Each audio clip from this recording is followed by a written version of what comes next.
First of all, thank you so much for joining this. It's It's my pleasure. Thank you an honor for to having. have a national award-winning composer on our podcast. Honor is mine. So let's jump into the questions. So you have been in this industry, I think, around more than 30 years, right? Yeah, 3 decades. Yeah. So let's start from the very beginning of your journey. How did you get into music? आप musical family से belong करते थे या फिर you were the first one to pursue music? Yeah, no, so I don't belong to a music family at all. My father is ex-army. He's a ex-infantry officer. And although there was music in the household, but it was just the regular exposure जो सबके घर में होता था उस समय पे vinyl records and the music that was popular at that time, right, from Boney M to Harry Belafonte to Kishore Kumar to film music to ghazals to Yeah. semi-classical. तो वो घर पे yes था बजता था, but definitely not from a music family. I am the first generation who's forayed into music, and how music happened was in the sense that I wasn't even interested in music in my growing years, to be honest with you. Like a lot of other kids out there, I think I had no idea what I wanted to do till a very late stage. But I think senior school is when it became things started to become clearer. There were these two, three things which I always enjoyed doing, and so in senior school is when I started to pick up the guitar, and by the time I was in college, I was devoting a lot of time to learning the instrument, and I had formed a band, and then I joined another band, and the music happened like that. It's sort of one thing led to the other, you could say, but it started late in high school. But when it did start, yeah, I think I was spending like 6 hours a day just learning, playing guitar and singing and playing with the band. So you took any formal education or you are self-taught? I am self-taught. Primarily, I am self-taught. I have not taken any formal education in music. Having said that, I think I've learned a lot of things along the way from teachers. I've taken classes for Western notation. I've taken classes for piano, and I've tried my best to understand the Indian classical system of thought and rags, and so on and so forth. Who were your early influences when you started pursuing music?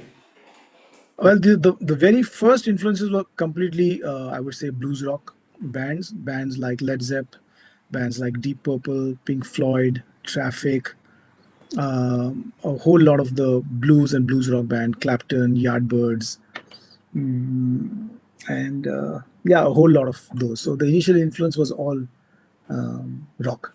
So your first band was Parikrama, right? Parikrama was my second band. My Okay. first band was the band that I formed when I was in first year college. Okay. Yeah. So the interesting story with Parikrama is that they are probably the reason why I'm into music in a way. Because when I was in class 11th, yeah, that's high school. That's the high school point where I started getting interested in music. I it was a late night concert, so I sort of landed up at that concert. That was the first time. It was very close to where I used to live, and it was a girls' medical college. And Parikrama was playing a show there. This is 91. I think that's the year they were formed. And when I saw the concert, that was my first like proper rock gig. Before that, I'd only seen school performances, auditorium, and stuff like that. And I saw that and I was blown away. I was like, boss, this has to be so much fun. And so the very next day when I went to school, I asked this friend of mine who was the school rock star. And we are still friends, very good musician, boy from Manipur. His name is Shang Thong Kamai. So I asked Shang that, boss, uh, this is really cool, man, to be in a band and play guitar and do shows. So can you teach me a bit of guitar? And that's how it all started. He said, yeah, sure, Mishra, I'll teach you a bit of guitar. And he started teaching me the basic chords. By the time we got into Delhi University, him and I, we were, just happened to be in the same college. And so we said, let's just sit together and start working out songs. And so we spent hours and hours first going to these acoustic sort of competitions in which I would play guitar and he would sing and vice versa, doing harmonizing bits with each other. Then we formed a band and then we played gigs. And then when I just gone to second year is when Parikrama was looking for a guitar player, and which is when their manager and keyboard player Subir he gave me a call because we had opened a couple of shows for Parikrama, and he had liked my approach to guitar. So This was he during called. your early 20s. This was 1995. Okay. Yeah, yeah. 1995 was when I was just getting into second year in college, and that is why I say 30 years, because I think once I joined Parikrama, it was professional. It was we were doing professional shows, Exactly. and yeah, and that is exactly where my journey started. As a well, I wasn't too sure whether I'll still do music professionally. This was just college. But yeah, that's where it started. So you have been here since more than 30 years now. So what difference do you think in the independent scene back then compared to now? Do independent musicians have advantage or disadvantage? What are those? Yeah. Okay. So I obviously the scene has changed a lot, and at the same time, it hasn't changed at all. I say this because back in the day, the scene for independent music was very, very focused on live performances, live performances, right? Now, that meant that if you were a band or an artist who could perform live, that was the only way you are going to be part of the independent music scene. There was no such thing as studio albums.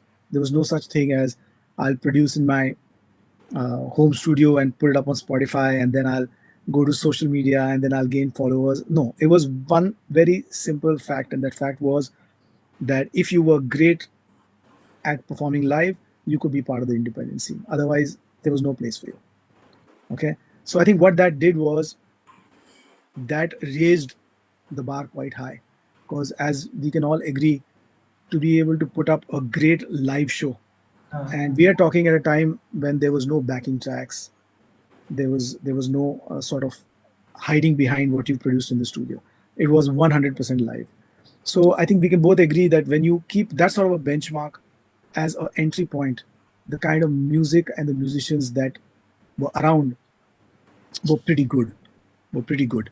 Having said that, I don't think the musicianship is any lesser now. In fact, I feel the musicianship is very, very high now as compared to 30 years back because of exposure, because of musicians getting better exposure to YouTube, better exposure to classes, better exposure to knowledge, and more importantly, access to gear. All of this gear was not really that freely available back then. So the scene was more difficult to get into, but it was also less crowded. In today's day and age, it's a very crowded scene, and it's very difficult for a new artist to sort of rise above the clutter. And the expectations have gone through the roof. Right now, if you're just a good artist, it's not enough. You've got to package yourself in a certain way. You've got to have a brand identity. You've got to have social media presence. You've got to make content. You've got to make memes, and you've got to be funny even if you're not funny. So all of those things, I think, have added to the complication, have added to the layers. And but what has not changed is that we still don't truly have an independent music scene. Even today, what we call as independent music, I think, is more, it can be called non film music. That will be a better classification, because independent music, by definition, means a uh, in terms of its approach, it is trying to challenge the status quo. Do you get what I'm saying? The approach of the musician and the artist, what he or she or they are trying to say, it is outside of the current box. Okay, right? So that is not the case, because a lot of the big hits that we see are Punjabi pop. So that is not the case. That is very much inside the box. B, independent also means that since you are doing that and you are away from the mainstream, you are not signed to a label. So if you really go through, let's say, Spotify indie top 40, I think 35 songs in the top 40 will be label artists, or that song is released through a label. Even if it is an independent artist, the release of that song, the marketing of that song is done through a label. So it's not truly the indie scene, not as yet. So we have a long way to go. We have a long way to go, because the indie scene will truly happen when the listeners start caring for it. At the moment, I don't think we have listeners that care for it. I think we have. Do you see any artists uh, currently who are doing that? who are completely independent. Yes, or as you said, who are actually challenging that status quo. Yes. So okay, I'm guilty here of not hearing too much. Uh, I also need to put in more time. But whatever little I've heard, I would say no. Yeah. I would say a lot of the artists. I mean, okay, so a lot of artistry is trend based. Mhm. That. Okay, so right now for the past 3 4 years, it's been songs about either heartbreak or love, set to acoustic guitar with a weakish voice, which seems to be very susceptible and very vulnerable, minimalistic arrangements. Yeah. So that kind of is a trend which I've seen a lot in the acoustic or the independent scene. Then obviously there's the hip hop bandwagon, which is been around since Divine and all those guys. Actually, since after the movie made it big on Divine. And then there is the Punjabi scene that is sort of exported from Canada, and which the Indian uh, Punjabi singers have also latched onto that bandwagon. So I mean, but I don't see any of these three categories. I mean, hip hop comes close because hip hop is definitely out of the mainstream. So yes, but I think currently hip hop is also quite a trend. If you really ask me, it's not really alternative anymore. So yeah, we need to do more. We need to have more artists who are challenging the status quo. We need to have more artists who've developed voices of their own, and I think that will only happen once listeners become really concerned about what they are listening to. Because at the end of the day, it's the listeners who make the artist and the music. So coming back to your journey, so after Parikrama, you composed many songs for film music also, ads also. So what Yeah. pulled that shift? Yeah. So essentially, I think what happens is at every stage you have to be very conscious about when you become comfortable, and then you've got to shake that up. That's what I feel. So when in college, when I joined Parikrama, that was like a huge challenge for me because at that time there was the lineup that was there, which was Subir on keyboards, Nitin on vocals, Chintan on bass, Dilip on drums, and Sonam Sherpa on guitars. And there was Sharad Chandra Srivastava on violin. Now, if you look these guys up, unfortunately Sonam is no more, but they were all very very good musicians. So it was a huge learning curve. It took me a better part of a year just to be able to sort of start enjoying the performance because there was so much of work. But after almost a decade with the band, that also became a comfort zone. So that is what essentially prompted me. And also, I had a lot of songs which were outside of the box when it came to Parikrama's brand. Parikrama was also a Yeah. band, it's a rock band. So Yes, there yes. was only, so obviously as a band, you need to stick to that sound. So we did a couple of originals, but I had a lot of other songs that were coming to me. I'd started to do a bit of music production by then, started to play a bit of keyboards apart from guitar. So I thought it's best to move on. And so we had a good, friendly transition. And then came how to utilize my music production. So I started doing commercials for radio, audio visuals, stuff which usually the newcomers get. And then I moved to, this is all Delhi University and Delhi. And in 2004, I moved to Bombay, which is when, after meeting a bunch of people here and there, I sort of, I thought the people in advertising were my kind of people, if you know what I mean. I got along better with them. And so advertising started to happen. And I did probably, I don't know, must have done close to 1,000 commercials by now. And somewhere in the middle, the films also happened. I worked both as somebody who composed songs as well as background scores. So yeah, it's been a great journey all through, and it continues. And then with after all of this, the full circle happened with the independent scene again, in which I started writing and putting out songs as the Vipin Mishra project. So then there were studios to open and music businesses to run. So yeah, a lot of stuff. It's a good journey so far. So you have worked on so many projects. Which one is closest to your heart? Which gave you most satisfaction?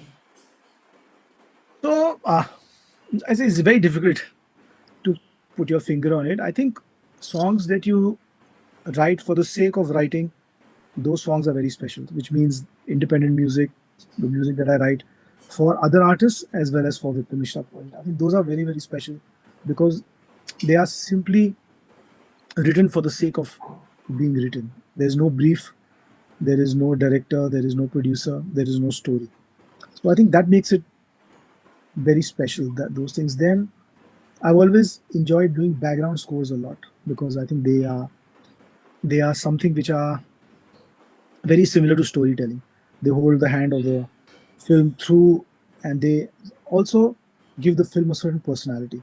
You know, and you have it in your control to make that one scene look very, very intimate, as if one person is speaking to the other, and you have the capacity to make it look grand and big. And so I love doing background scores. But I think to answer your question, my favorite, the project that's closest to my heart, is a project called Folk Road. Folk Road is a docu series that I created and I produced it last year, and it is a composer's journey to the far corners of the Indian Himalayas on his motorcycle in search for local nomadic music. So that series is on YouTube, and we got a couple of film festival placements, and it's been liked by a lot of people. We've got an EP out for the documentary as well. So I think Folk Road Zanskar, which is on YouTube, I think that is one thing which is the closest to my heart at the moment. And I also read that you are also planning to make another series with Yeah. another, I think, city or state, Yes. Yeah. Arunachal Pradesh or. Yes. You're absolutely right. You're absolutely right. That is the plan, to do the second season of Folk Road as Folk Road Arunachal. That's the plan. Okay. So you have won national award. So how Yes. did it feel to win it, and can you tell more about that project and why you think that particular project stands out? So the project that I won the national award for was a short film, and the category was Best Music Director. The year that I won the national award in, during those times, there was only two categories. There was Best Music Director Full Length and Best Music Director Short. There was no other categories in national awards. Like in today's day and age, I think the national award has many categories within music, and this was a short film which was done by a FTII pass out Film Institute, Pune pass out, Deepthi Gogna. It was her film, and that is what got us the best music direction national award. Why I was the film chosen? I think it was chosen because the approach to the music as against what the film wanted was very unexpected. So the film was a period film which was based on the partition of India and Pakistan, and I told the director that I would like to do this my way, and she let me.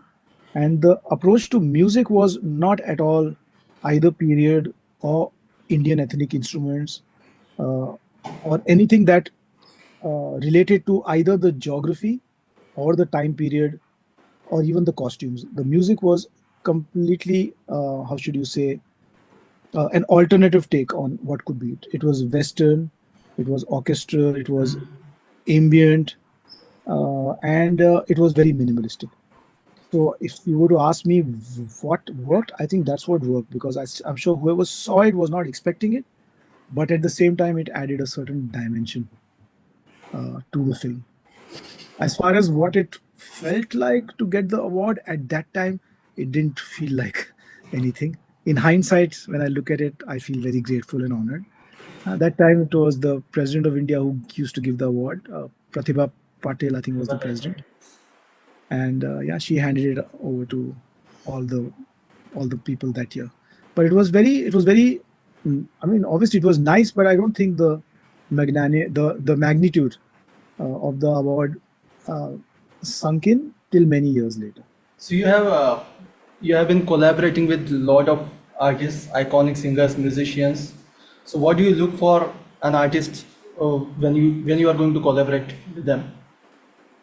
Yeah, excellent question. So I think what happens is you look for somebody who has something in their performance or their voice which will again add a certain different dimension to the song that you have written. Now, that dimension sometimes is already in your mind, and sometimes you work with somebody just to challenge what's in your mind. Sometimes you get somebody who's in sync with what you are hearing. Sometimes you want to counter that, to say that I'm hearing A, but I think I'm going to call B or C because I want to see what they bring to the track. So essentially, that's the two ways I look at people, and when I choose to get them to sing for me, goes without saying they have to be great singers. Their pitching has to be great. Their vocabulary, their pronunciation has to be great. Those are the basics. Beyond that, this is what I think I look for. So in 2007, I think you made Mera Pehla Pehla Pyar. Yeah. Yeah. So how was the experience working with KK? Oh So you man, met during this song, or you knew him before? no. So I knew of him, and KK also, his sort of background is somewhat similar because his his music journey also started at Delhi University. His Okay. music journey also started as a singer in a rock and roll band, and then of course he moved to Bombay, and you can hear that in his voice. He actually was the one of the first people who had that range, who had that clean range. His higher registers were clean and effortless, Yeah. and his vibrato was very controlled, and all that comes from that, I think, time period of singing. You know, be it Sting or be it Journey or be it bands like this. So I think, and I my experience with KK was, well, I mean, it was beautiful to say the least, because I remember him first as a phenomenal artist, and I remember him as somebody who was thoroughly professional, which meant that if there was a time and a place where he was supposed to come, he would land up well in time. Zero tantrums, zero attitude, a huge degree of willingness and openness to imbibe rather than push down every project, uh, you know, with what he already knew or what he had already mastered. A lot of singers, they come and they just do what they've been doing for the past 20 years and then they go back, right?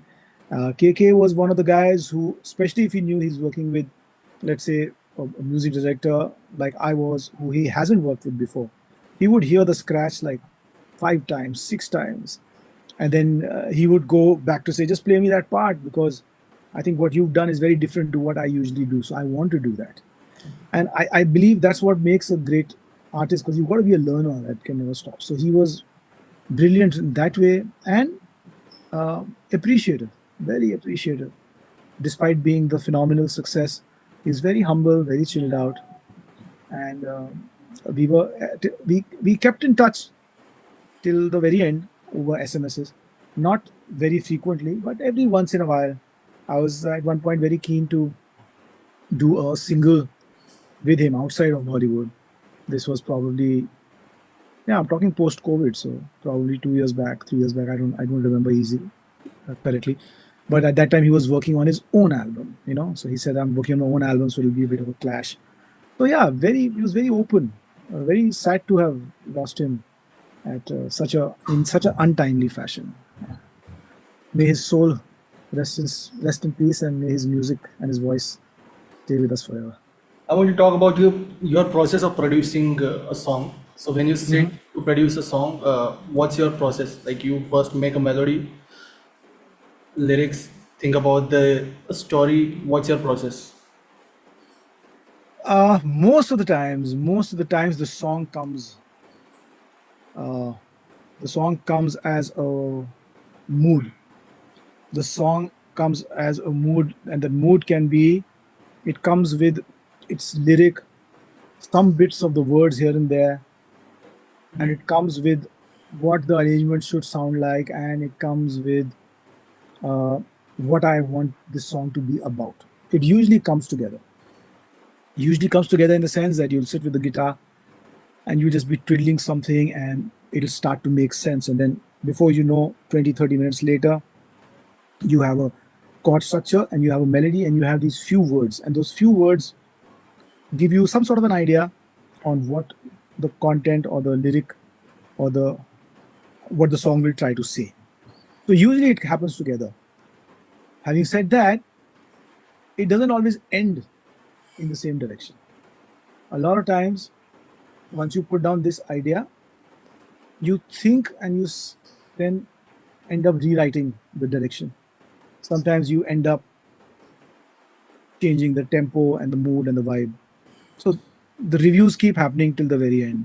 And yeah, that is the way song starts. Sometimes it starts with the sound, you're trying out different patches or you're playing different chords, and there's a set of chords that will suddenly sink in and you'll say, ah, yeah, okay, this is something, let me write something on it. So yeah, that is the way the songs start mostly. This applies to both you're working for someone else and your own song. No, when I'm working for, this is for my own song. Okay. This also applies when I'm working for someone else, but when I'm working with someone else, what the song needs to do is already clear. The Ah, situation is already clear, right? yes. And whether what the song does in that situation, there can be 2, 3 different routes. That can always happen. For example, let's just take a classic example of a woman noticing a man for the first time in a way that that man could be her lover. Now, this situation can be interpreted in many ways.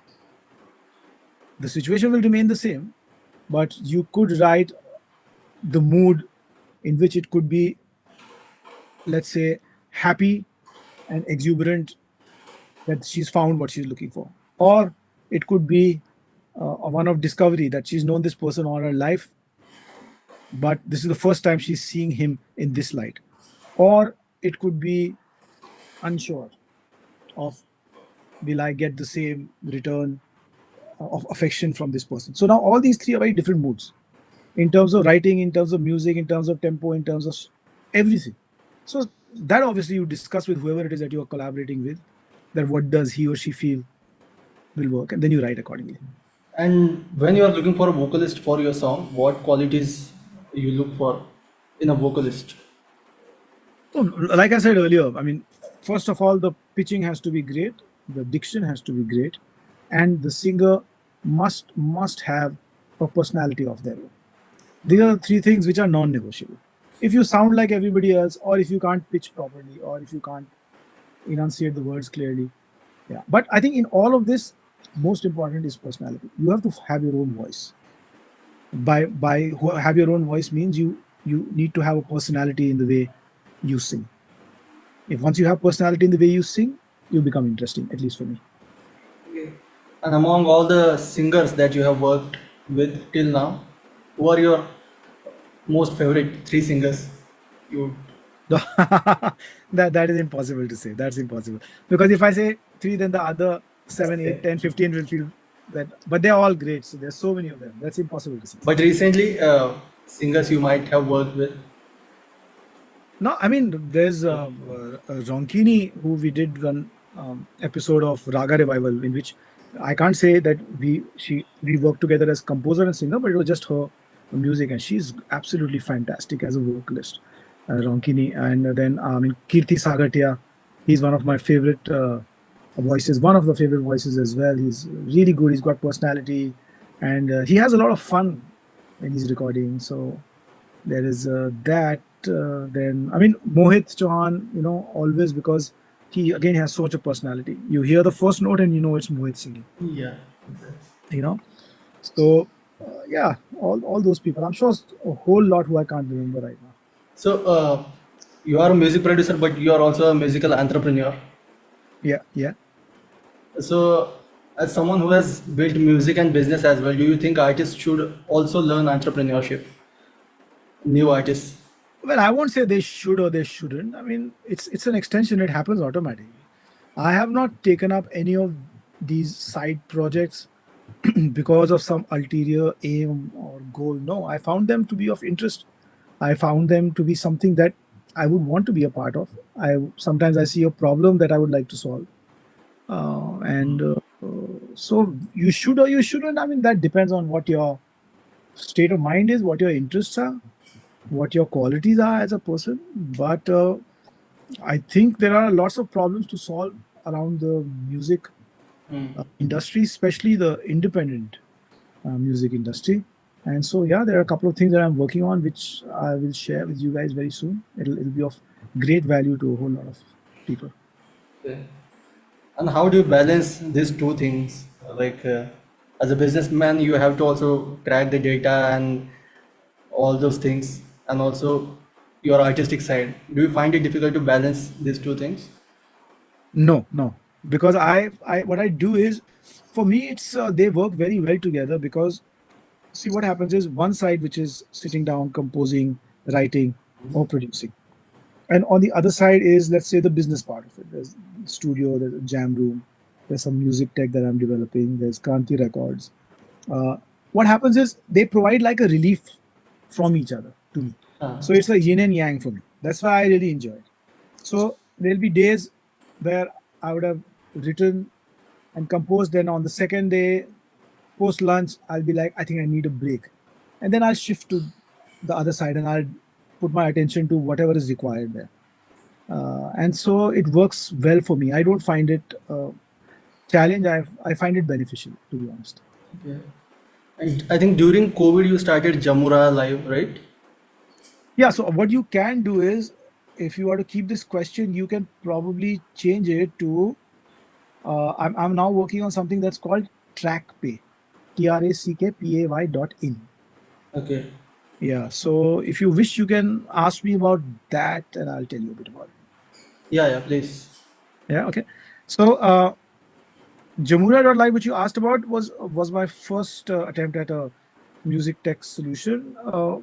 It did not work out at that point the way I imagined it, but I'm going to give it a shot again. But now I'm working on something which I'm calling TrackPay. TrackPay is nothing but a platform which will simplify for all independent musicians the process of registering their songs in order to get royalty. So it's a platform which will use AI to simply pull out a lot of the metadata. It will save the artists from the rather uh, challenging interface that is currently there on the IPRS web page. Okay. It's very difficult to fill all of those fields. It's very confusing. And so what we've done is we've developed a system where, with simply putting your Spotify link, you'll be able to generate a lot of that stuff. And we are currently working with IPRS, where we've come to a stage where the backend output is still just as complicated, but the artist doesn't need to deal with it. Okay. Our app is dealing with it. Okay. And there is also a built-in solution in which you can get access to your publishing royalties, because publishing royalties are not accessible to composer authors. They are accessible only to publishers. So this is like specifically for independent artists, because I thought, as an independent artist myself, I used to face that problem. So I'm hopeful to share that app quite soon. So you have a team for this, doing all this?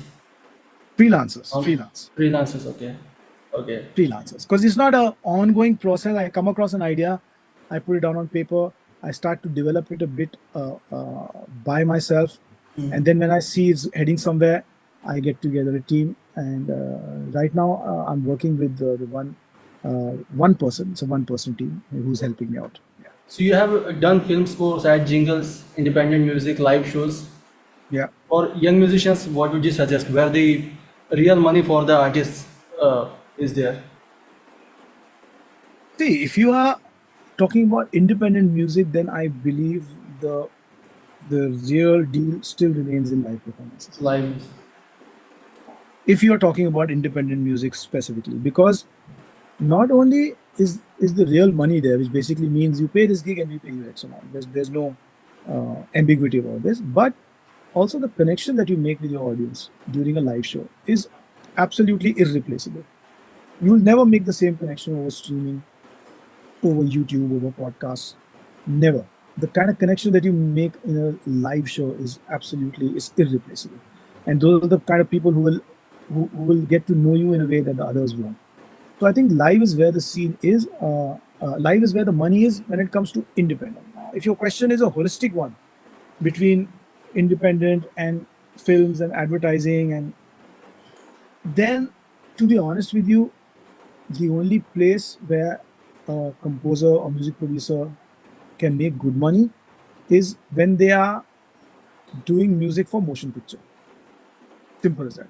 Basically, that means be it advertising, be it films, be it OTT, be it television.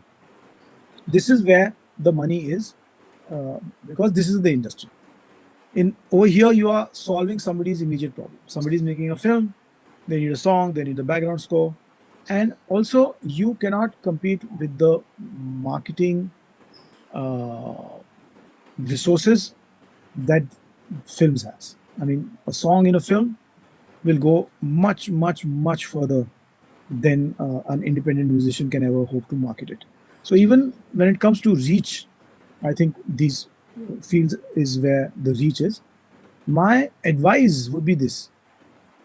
This is something that I learned very late, and I really want to share this with somebody who's listening to the podcast. If you are just starting out, make two buckets. Make one bucket where you are doing something that is solving somebody's problem, which basically means you are part of the chain. You are one of the many people who are required to complete that project, and you fit in nicely and you contribute. This basically is advertising, film, OTT, television serial, all of that, right? This is this bucket. And then you have a second bucket which you keep for your creative what you say, aspirations, creative outlet, expression. These two will seldom meet. I'm not saying they will never meet, but they will seldom meet, because what happens mostly is you're in this bucket where you've been hired to solve a problem, but this creative juices inside you are always interfering. You want to get your creativity which does not match with the solution, and that causes problem. And the reverse, you're doing something for yourself, but you are trying to second guess what the people will like, what the audience will like, whose problem am I solving, will people dance to this. So that's why to keep these two separate buckets is something which I've come to understand at a very late stage, but I think it really works. So I want to know your opinion about rise of artificial intelligence in music. So do you think it is a threat for new musicians, or is it just hype, or is it something that should be used as a tool only? It's all of what you said. AI is here to stay. AI is the biggest development that we've seen since the internet, and I think it's much bigger than the changes that it'll be ensue will be far greater than what the internet has done. So it's huge. Whether it is a threat, well, it depends on what level of musicianship you are at, because AI is doing a great job right now. I mean, you can feed in some lyrics and it'll spew out a composition. Yeah, it is definitely going to take away the lower and the low mid music production jobs to a great extent. The Is it only already doing that? I wouldn't know. I wouldn't know. I can't comment, but I think to some extent it must be, because the only thing that's holding people back would be the clarity of whether those licenses are open for commercial use or not. And once that clarity is achieved, I see no reason why it should not, because it's doing a very, very good job at that level. Having said that, history has shown that every new technology that came first was touted as being disruptive. Then people said it will replace. And then finally it settled down to coexisting. It's happened with every technology, not just music, everything. right? So when digital came out, people said gone, theaters are gone. Television came out, people said theaters are gone. Who's going to go? Theaters didn't go away. Then came your handheld devices, OTT, or television is gone, theaters are gone. No, they didn't go anywhere. Of course, things change forever and they then coexist. AI will also be like that. It is here to stay, it will change things forever and it will coexist. And I think it will be a brilliant tool in the hands of people who are already domain experts because it will cut down the the basic tasks which take time. It will cut down your time and effort in those tasks and it will open up windows in your mind. What AI does is, that's the way I've seen it work when I work with it, is that because of your, you call it experience or you call it baggage. When I look at a certain chord progression and a certain arrangement, there is and lyric, there are certain associations that I make, and I am in a way limited by those associations. And when I bring in AI to ask it to react to either the melody or the chords, or the melody and chords to the lyric, it goes in a direction which I probably would not have, which is a huge thing. Because what happens is, it is like that one window. It's like you are in a castle and you are roaming around in the 10 rooms that you already know.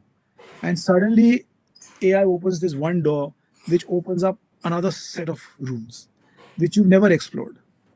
So as a tool, that is what AI will is doing even now. And so it is all of those. Will it disrupt? It will. Will it take away jobs? It will. Will it be a tool? Absolutely. Will it destroy everything else? Absolutely not. It will coexist. That is my assessment. So you are already using it in your process of creating song? I would no.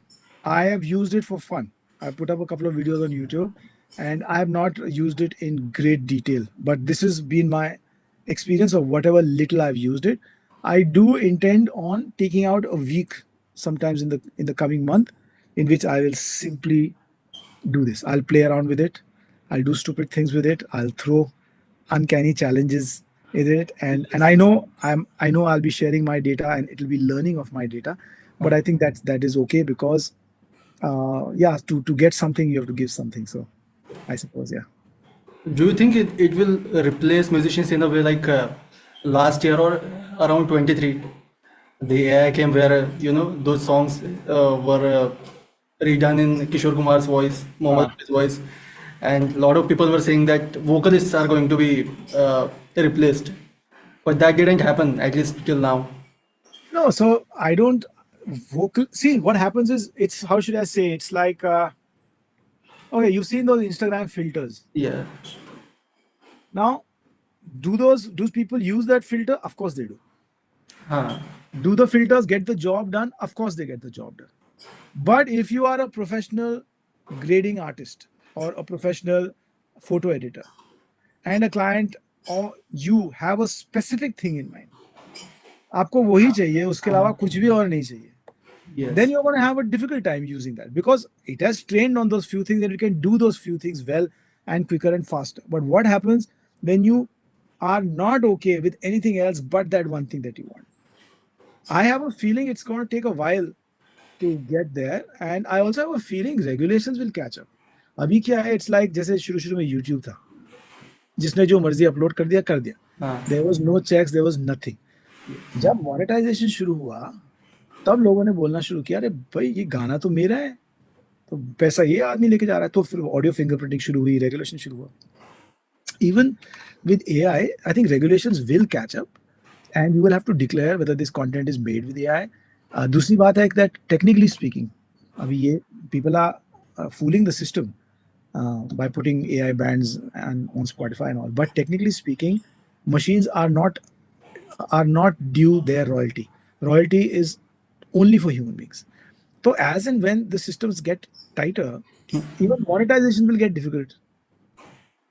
तो अगर आप कुछ चीज release कर रहे हो जिससे आप पैसा कमा ही नहीं सकते, तो वो फिर खेल ही बन के रह जाएगा. So, Exactly. but all of these things are still out there. I'm not saying that this is the full and final.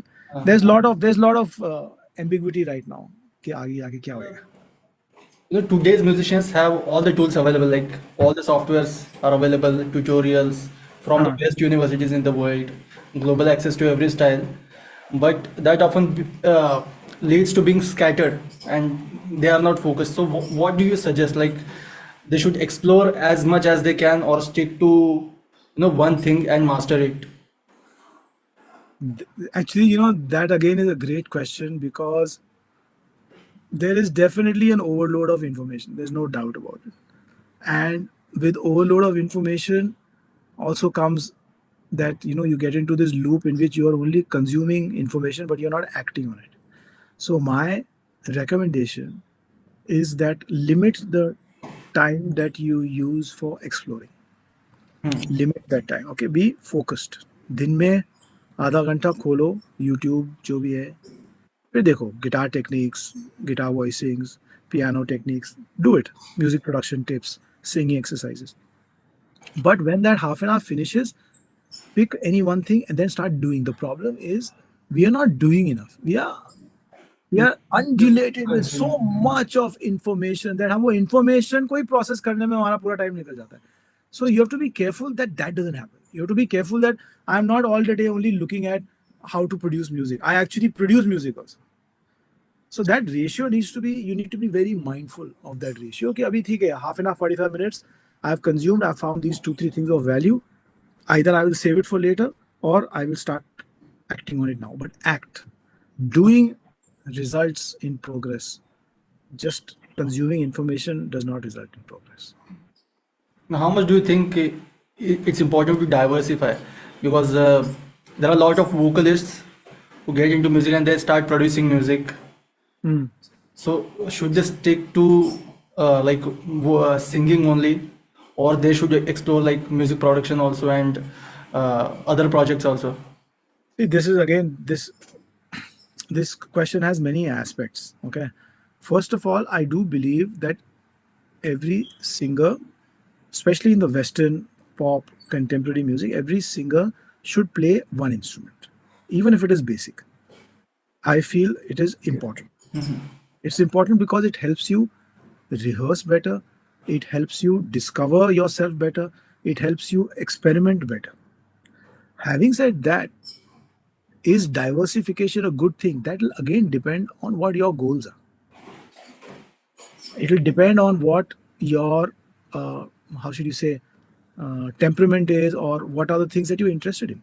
If you're interested in music production, then for all means go do music production. But if you hate music production and you only like to sing, then I wouldn't say that it's mandatory, because a great singer is still a great singer. They don't really need to produce music. But if you are interested in it, it is of added benefit. Of course it is, because you can at least get down the basic sketches of your songs. You can save them. You can contribute when you're working with a music producer to say कि इसमें मैंने देखी ये chord लगाया था, मैंने इसमें यहाँ पे ये tempo change किया था, यहाँ पे ये time signature change किया था, कैसा लग रहा है? So it is, there is no hard and fast rule for the question that you asked, but I suppose don't force yourself to do anything. Do what you love. You've chosen music. I'm hoping you've chosen music because you love doing music and you have something to say. And if that is the case, just carry on. Do what you love. The more you do, the better you'll be. The better you'll be, the more people will want to work with you. And as you said that in today's world, it's not just enough to be good with your craft. You also have to market yourself well, brand yourself. I mean, that has become that is what has become the nature of the industry today. However, I'm still not 100% convinced. I still feel that at the end of the day, your product matters the most. Your content or your music or your song or your craftsmanship, I think that still matters the most.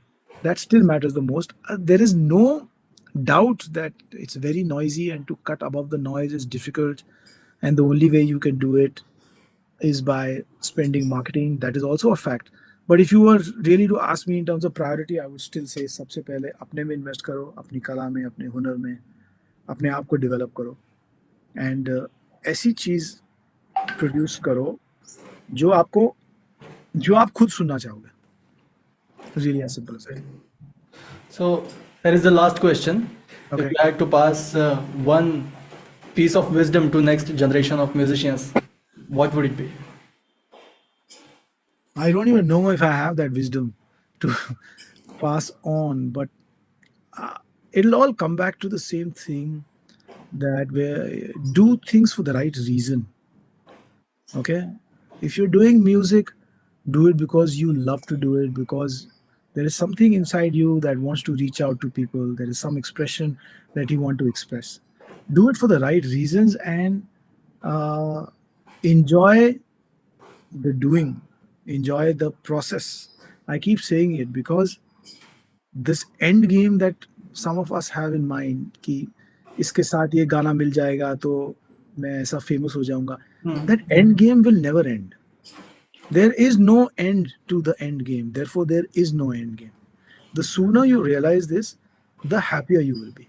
Because what happens is you get immersed in something and you start enjoying the process. Not only will the product be great, but how well that product is received, loved, hated, it will matter to you in a very small way.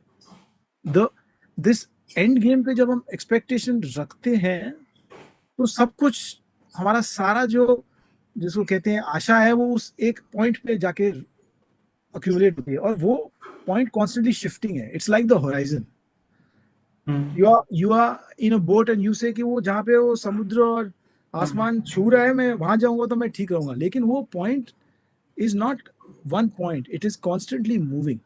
That is the nature, that is the truth of it. So my only advice would be, if you've taken up music, I'm hoping that you've taken it up because you love it, because when you are doing your music you feel alive.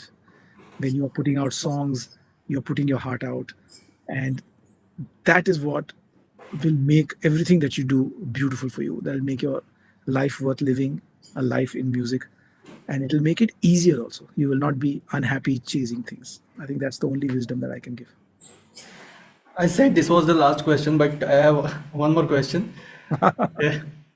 Uh, one thing that you think you wish you knew 20 years ago, Yeah. that you know now. Yes. Okay. So I wish I knew that.